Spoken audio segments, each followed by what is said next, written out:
വെള്ളം കയറിയ വീടുകളിൽ ശുചീകരണ പ്രവർത്തനങ്ങൾ ഏതാണ്ട് ഒരു പരിധിവരെ നമ്മൾ പൂർത്തീകരിക്കപ്പെട്ടിട്ടുണ്ട്. IRWന്റെയും അതുപോലെ ടീം വെൽഫെയറിന്റെയും ഒക്കെ നേതൃത്വത്തിൽ നമ്മുടെ ഭാഗത്ത് നിന്ന് സാധ്യമാകുന്ന വീടുകളിലൊക്കെ ക്ലീനിങ് പ്രവർത്തനങ്ങൾ നടത്തിയിട്ടുണ്ട്. അതുപോലെ തന്നെ ഈരാറ്റുപേട്ടയിലെ വിവിധ സാംസ്കാരിക സംഘടനകള്, അതുപോലെ സന്നദ്ധ സംഘടനകള് ഒക്കെ ഇത് ഒരുമയോടുകൂടിയിട്ട് നിന്ന് പ്രവർത്തിച്ച് ഈരാറ്റുപേട്ടയിലെ വീടുകളുടെയൊക്കെ ക്ലീനിങ് സ്വന്തം നിലയ്ക്ക് മുഖ്യമായിട്ട് പൂർത്തീകരിക്കപ്പെട്ടിട്ടുണ്ട്. ഇപ്പൊ നടന്നുകൊണ്ടിരിക്കുന്ന കിണറുകളുടെ പുനരുദ്ധീകരണമാണ് നടന്നുകൊണ്ടിരിക്കുന്നത്. അതിന് സംഘങ്ങളായിട്ട് മറ്റ് ജില്ലകളിൽ നിന്ന് വന്ന IRWന്റെയും ടീം വെൽഫെയറിന്റെയും ഒക്കെ പ്രവർത്തകരെ, വോളണ്ടിയേഴ്സിനെ ഉൾപ്പെടുത്തിക്കൊണ്ട് ഉള്ള ക്ലീനിങ് പ്രവർത്തനം നടന്നുകൊണ്ടിരിക്കുകയാണ്. ഇന്ന് മുതൽ നമ്മൾ ഇവിടെ വിഭവ സമാഹരണത്തിന് വേണ്ടിയിട്ടുള്ള കളക്ഷൻ പോയിന്റ് ഇവിടെ നമ്മൾ സ്റ്റാർട്ട് ചെയ്യുകയാണ്. നമുക്ക് ഭക്ഷണ കിറ്റുകൾ വിതരണം ചെയ്യേണ്ടതുണ്ട്. ഇൻഷാ അല്ലാഹ് ഇന്ന് മുതൽ ഭക്ഷണ കിറ്റുകൾ വിതരണം ചെയ്തു തുടങ്ങി.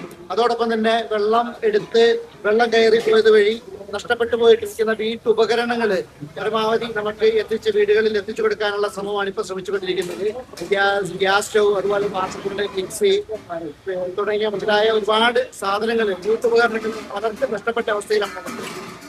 സാധ്യമാകുന്ന തരത്തിൽ അത് എത്തിച്ചു കൊടുക്കാനുള്ള സംവിധാനത്തിന് വേണ്ടിയിട്ടാണ് ഈ വിഭവ സമാഹരണ സെന്റർ നമ്മൾ തുറന്നിട്ടുള്ളത്. എല്ലാ സന്മനസ്സുള്ളവരെല്ലാവരുടെയും സഹകരണം ഇതിലുണ്ടാകണം. ഒരു പൊതു ആവശ്യം എന്ന നിലയ്ക്ക് എല്ലാവരുടെയും സഹകരണം, വോളണ്ടിയർ സേവനം അടക്കം എല്ലാവരുടെയും സഹകരണം നമ്മൾ ഇതിലേക്ക് ക്ഷണിക്കുകയാണ്. നെറ്റിന്റെയും IRWന്റെയും കരുണയുടെയും സംയുക്ത ആഭിമുഖ്യത്തിലാണ് ഇത് സംഘടിപ്പിക്കപ്പെട്ടിട്ടുള്ളത്. ഇൻഷാ അല്ലാഹ് പിന്നെ നമ്മൾ ഒരുമിച്ച് നിൽക്കുകയാണെന്നുണ്ടെങ്കിൽ നമുക്ക് പ്രതിസന്ധികളെ മറികടക്കാൻ ഇൻഷാ അല്ലാഹ് കഴിയും. പടച്ചതമ്പുരാൻ അനുഗ്രഹിക്കും. കളക്ഷൻ സെന്റർ നമ്മൾ സ്റ്റാർട്ട് ചെയ്തിട്ടുള്ളത് ബറക്കാത്ത് മഹലിന്റെ മുമ്പിലുള്ള ബിൽഡിങ്ങിലാണ്.